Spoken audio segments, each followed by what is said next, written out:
சிவந்து விட்டதடி கொண்ட மௌனத்தினாலே இதை கனிந்து விட்டதடி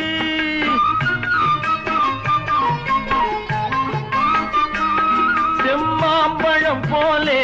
கண்ணும் சிவந்து விட்டதடி கொண்ட மௌனத்தினாலே இதை கனிந்து விட்டதடி சுகம் ஊறி விட்டதடி முகம் மாறி விட்டதடி சுகம் ஊறி விட்டதடி முகம் மாறி விட்டதடி நெஞ்சில் அன்றில்லாத நாணம் இன்று எங்கு வந்ததடி என்ன என்ன என்ன நான் என்ன சொல்லிவிட்டேன் நீ ஏன் மயங்குகிறாய் உன்